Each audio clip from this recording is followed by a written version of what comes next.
and it's one of the rarest cars in the world. Wow. And it's got this unique history behind it. So today, as I mentioned, we've got a special guest, David Behring, the son of Ken Behring, who really founded this whole museum, and he's here to give us some of the background. So tell us a little bit about the background, how it got started, and maybe even the Maharaja's car. Sure, Jim. So back in the early 1980s, my dad started collecting cars. He had started the Blackhawk project around 1977, and then in the early 80s, he began collecting a lot of classic cars, pre-World War II cars. And he started out with a collection of about 25, and it eventually built up to about 200. And they were predominantly these pre-World War II, but then he also collected 50s and 60s. And he decided he wanted a showcase for these automobiles. So this was part of the Blackhawk property. He took this piece of land, built this part of the museum. So we rotate these cars now. So if you come here in 2 months, there might be 5 or 6 different cars. And then we have special exhibitions where we might have 5 or 6 Ferraris, 5 or 6 Bentleys, 5 or 6 Rolls Royces. We used to have 6 Duesenbergs. Now, one of the most famous cars is this one. And we call this the Maharaja's tiger hunting car. And it's a Daimler built, I think, 1926. The nickname of this car, besides the tiger hunting car, was the Star of India. And if you look at the side of the door, that logo was the Maharaja's symbol. And you have 2 wicker seats, one on this side, one on the other side. His servants would sit in these seats with a rifle. The Maharaja would stand, shoot a tiger. They would go retrieve it. They would give him a new gun to shoot, and they would go in different areas. And there were a lot of tigers at that time, 1930s, 1940s. The car was abandoned. And somebody came across it, but it was deep in the jungle of India. I can't remember the exact geographic location. And it took supposedly 3 or 4 elephants. They put giant slings between these elephants because the car was so heavy. And they took it out of the jungle, they restored it. It might have been there for 40 years. And it's one of the rarest cars in the world. Wow. And it's got this unique history behind it. Now, one other car adjacent to it, this is a Rolls Royce.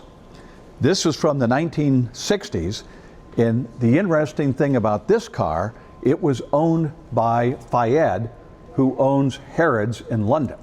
His son was the one that was with Princess Diana, her boyfriend, when they were going through the tunnel and they were killed. So this was the father's car. And it's got cane on the side. It's a pretty unusual car. My dad actually kept this in his ballroom for quite a while. This was always one of his favorite cars. So just unique personal histories of famous people behind both of these automobiles. My guess is there's a story for each of them. I'm sure there's more than one story for each of them. In the very beginning, we had cars like Lucille Packard's car. We had Winston Churchill's car. We had Franklin Roosevelt's car. We've got a lot of special Ferraris over there. There's a car down over here, that orange one, that does about 200 miles an hour. It's one of those almost like goofy cars that takes off. And then we've got Woodies, we've got older Corvettes, older Mercedes. Like I said, the cars are constantly rotating. And then we have a lot of car events here during the... It's a very unique museum. Originally it was only automobiles. And then when we diversified, we brought in a whole new market of people. We were one of the first ones to have speakers in the mouths of the animals, so you can hear a grizzly bear roar, a lion roar, and the kids just love it. So those sounds of the animals were from Kara's dad doing the work? Yes. Wow. So he had all these animal recordings, and with the little kids in there, in fact, my 4-year-old grandson, he gets scared whenever he hears the grizzly bear. He goes, "I don't want to go in that room, Papa," so because it's pretty loud. But the lion roar is fantastic. We've got elephant, we've got hippopotamus. So a whole variety of animals. We got 500 birds in there, and I think he's got sounds from maybe 40 or 50 birds. So it's a pretty unusual place. It brings it to alive when you hear those sounds. So it's been a very fun museum. We also host about 75 events a year. Right. As you can see in this room, we can seat up to 500 people. Most events are somewhere between about 200 and 300. David, what is your role now in the Behring educational museums? Well, I'm on the board. We've got 10 people on the board, and our goal is to help a lot of different organizations. As an example, we're one of the major sponsors at the new Cancer Center in Walnut Creek. It's a 170,000 foot state-of-the-art cancer center, the best equipment possible. It looks out over Mount Diablo, very light, airy. It's absolute first class. It's the best in this whole region. And so our family and the foundation are very proud to be associated with that. We also do a series of projects in Africa with orphanages, schools. We do some things in the Dominican Republic. We're also distributing wheelchairs. We do about 20 to 22,000 wheelchairs around the world. So the foundation is involved, and that's what my father wanted. So he wanted his legacy to continue long after he's gone. And this museum is clearly one of those legacies. This museum lives as a testament to what both of them wanted for the community. Yeah. And when people come here, they don't know what to expect. And every time I bring somebody here for the first time, they go, "Oh my God, I had no idea this existed." Right. And the town mayor and the people in Danville, they call this one of the true hidden treasures in all of Contra Costa County. Yeah.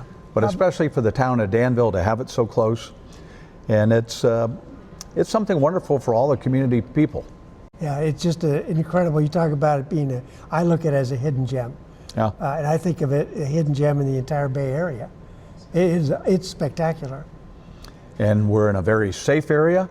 Parking is very accessible. It's a very easily accessible place, and there's a lot to do here. I mean, you can visit all the 5 galleries, but people say, "David, can you give me a tour?" And I only got a half an hour. I said, "No, Nope. I can't tour you through 5 galleries in a half an hour. I can tour you through one." Nobody that I've met has ever walked away going, "Yeah, it was just so okay."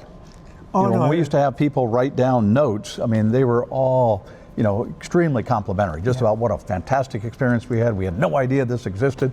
We lived here for 10 years. Right.